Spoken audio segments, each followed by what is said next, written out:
President-elect Donald Trump has ordered the Pentagon and the State Department to develop plans for so-called safe zones in Syria.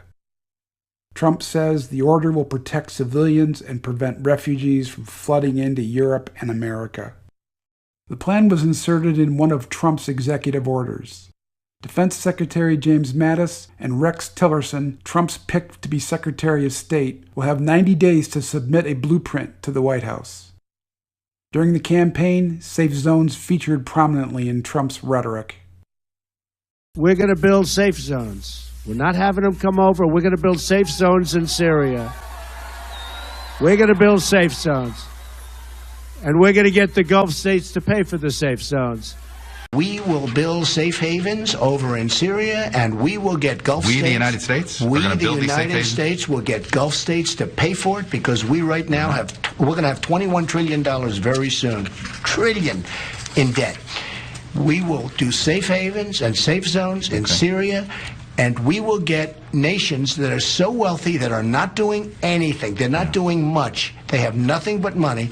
And you know who I'm talking about, the Gulf states. And we will get them to pay for it. We would lead it. I don't want to pay because our country is going down the tubes. We owe too much money. Trump's Vice President, Mike Pence, has also called for safe zones. The safe zones would have to be, as the senator said, there's already a framework for this that's been recognized by the international community. But the United States of America needs to be prepared to work with our allies in the region to create a route for safe passage and then to protect people in those areas, including with a no-fly zone. The plan is a departure from Obama's policy on Syria. He said it would take a large military commitment and money to carve out a safe zone. Obama also said establishing and protecting no-fly zones risks a confrontation with Russia. Obama's Secretary of Defense, however, believes no-fly zones are viable and part of the overall plan to get rid of Bashar al-Assad. There are a number of different proposals have been made, but the one that I think the focus on right now is the one Secretary Kerry's trying to promote, namely a no-fly zone for the Russians and the Syrians who are attacking the Syrian people. If they're talking about a no-fly zone for American aircraft fighting ISIL, needless to say, that's not going to get any enthusiasm, get strong opposition from me. But I think that's what it's. But it's not called that. But Secretary Kerry's trying to get a stand down of the Syrian and Russian Air Force, and if he's successful, that would be a good thing. During the campaign, Hillary Clinton also proposed a no-fly zone in Syria. I'm going to continue to push for a no-fly zone and safe havens within Syria, not only to help protect the Syrians and prevent the constant outflow of refugees, but to frankly gain some leverage on both the Syrian government and the Russians so that perhaps we can have the kind of serious negotiation necessary to bring the conflict to an end and go forward on a political track. A number of Republicans, led by Senators John McCain and Lindsey Graham, have demanded a no-fly zone. When it comes to Syria, when Trump says it's okay for Assad to stay, that tells me he has no idea what that means for the region. Israel is in great threat from Iran. Iran is arming Hezbollah with precision-guided missiles. The trip from Israel was very unnerving, to say the least. So the Syrian civil war is having an effect throughout the region.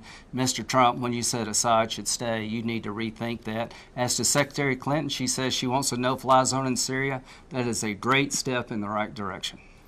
Well, we need to give them a no-fly zone. The Israelis have shown us we can take out their facilities from a distance, that we don't have to risk our pilots. We can crater their runways. We can take out their air assets. We can provide them with a safe zone so that the Syrian opposition council, which is outside Syria, can come into Syria and coordinate with the military, General Idris, and the militia and military inside of Syria, and we can establish that safe zone. Governor Christie, If the U.S. imposed a no-fly zone over Syria and a Russian plane invaded that no-fly zone, would you be prepared to shoot down that Russian plane and risk war with Russia? Not only are we prepared to do it, I would do it. A no-fly zone means a no-fly zone. Wolf, that's what it means. See, maybe because I'm from New Jersey, I just have this kind of plain language hang-up, but I would make very clear I would not talk to Vladimir Putin. In fact, I would talk to Vladimir Putin a lot. And I'd say to him, listen, Mr. President, there's a no-fly zone in Syria. You fly in, it applies to you. And yes, we would shoot down the planes of Russian pilots if, in fact, they were stupid enough to think that this president was the same feckless weakling that the president we have in the Oval Office is right now. Military leaders, on the other hand, have reservations. What about the option of controlling the airspace so that barrel bombs cannot be dropped? All the options. What do you think of that option, sir? Right now, Senator, for us to control all of the airspace in Syria would require us to go to war against Syria and Russia. That's a pretty fundamental decision that certainly I'm not going to make. Hawaii Democrat Tulsi Gabbard also warns that putting safe or no-fly zones in Syria will likely result in a confrontation and possible war with Russia. Proponents of the interventionist wars in Libya and in Iraq argued that these actions were justified because of humanitarian concerns. It was pointed out over and over again that these countries were in the grips of these evil dictators who had to be removed. This is precisely the same argument that is being used today to justify our war to overthrow the Syrian government of Assad. Hoping to garner the support of the American people, proponents of these regime change wars routinely cite humanitarian concerns to justify this military intervention in foreign countries. She says there is no difference between so-called moderate rebels and radical Islamists who want to establish a Wahhabi caliphate. In December, the Democrat introduced the Stop Arming Terrorists Act. She said during an interview the law would prevent the U.S. from illegally providing assistance and weapons to Al-Qaeda, the Islamic State, Jabhat Fatah al-Sham, and other terrorist groups. Gabbard's bill was a response to legislation passed the previous month by Republicans in the House. But it's Bashar al-Assad and his backers that have this instrument of death from the air, this capacity. It is Russia, it is Iran and Hezbollah who now are the primary drivers of the death and the destruction. It is the Russian and Syrian fighter planes, helicopters that drop these bombs on these hospitals and schools. And it is Hezbollah and it is the IRGC fighters from Iran and the commanders who besiege cities, who burn the crops, and prevent food and water and medical supplies from reaching cities. On November 15th, the House of Representatives convened a special session with the normal rules of order suspended and passed H.R. 5732. In addition to demanding a no-fly zone, the legislation toughens sanctions. It also calls for the Secretary of State to single out Syrians for war crimes prosecution. Omitted from the discussion is the fact violating Syria's national sovereignty and imposing stiff sanctions and penalties are tantamount to an act of war. Trump's plan will necessitate a far larger U.S. military footprint in Syria. Ground troops and additional air power will be required. In 2013, General Martin Dempsey told lawmakers it'll cost $1 billion a month to operate no-fly zones in Syria. Senator McCain promised to hold up Dempsey's nomination as Joint Chiefs Chairman if he didn't break protocol and tell Congress his personal opinion on intervention by the United States. Syria and the ongoing occupations in Iraq and Afghanistan were on the minds of many voters in November. Since the election, Trump has scaled back his non-interventionist rhetoric, although in December he said the destructive cycle of intervention and chaos must end. The new president, however, sent conflicting messages during the campaign. For instance, he believes the Geneva Conventions are outmoded and responsible for making U.S. soldiers afraid to fight.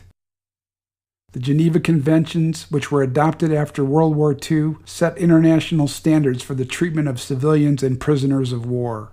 It includes a ban on torture and summary executions. Trump has said he favors torturing suspected terrorists and foreign combatants. Mr. President, you told me during one of the debates that you would bring back waterboarding and a hell of a lot worse. I would do what I would do. I want to keep our country safe. I want to keep our country safe. What does that mean? When they're shooting, when they're chopping off the heads of our people and other people, when they're chopping off the heads of people because they happen to be a Christian in the Middle East, when ISIS is doing things that nobody has ever heard of since medieval times, would I feel strongly about waterboarding? As far as I'm concerned, we have to fight fire with fire. Now, with that being said, I'm going with General Mattis. I'm going with my secretary because I think Pompeo is going to be phenomenal. I'm going to go with what they say. Mike Flynn, a former United States Army Lieutenant General who was the director of the Defense Intelligence Agency, is Trump's national security advisor. Flynn believes wider military action is required to tackle what he deems an existential threat posed by the Islamic State, a threat he compares to the adversaries America faced in World War II and the Cold War. Flynn said in order to beat the Islamic State, a large number of ground troops will be required in Syria. He also advocated splitting up Syria. In 2015, he told Der Spiegel, the U.S. can learn some lessons from the Balkans. He said he favors a breakup of the Middle East crisis area into sectors occupied by foreign nations. With Mattis at the helm at the Pentagon, there is a possibility the department will once again be controlled in part by neocons and humanitarian interventionists on the liberal side of the war party. Michelle Flournoy turned down an offer to be Mattis's deputy. She was Undersecretary of Defense for Policy at the Pentagon during the Obama administration. During the election, Hillary Clinton floated the idea of Flournoy heading up the Pentagon as Defense Secretary. During her tenure at the Pentagon, Flournoy advocated sending ground troops into Syria to defeat Assad, but this was rejected by Obama. She also supports establishing a no-fly zone. She calls it a no-bomb zone. Donald Trump is a classic flip-flopper in the American political tradition. His intimations of hands-off policy on Syria and the Middle East, with the notable exception of going after the Islamic State, are now reversed. He will establish no-fly zones, euphemistically called safe zones, supported for years by the neocons, most prominently by McCain and Graham. The endgame is a balkanized Syria with Assad out of the way and the establishment of a Wahhabi caliphate or principality. The Pentagon has envisioned an Islamic principality, as Defense Intelligence Agency documents made public last year reveal. If Trump does another infamous flip-flop and supports the effort to remove Assad and force the Russians out of Syria, Max Boot, Bill Kristol, and other neocons will be dancing in the streets.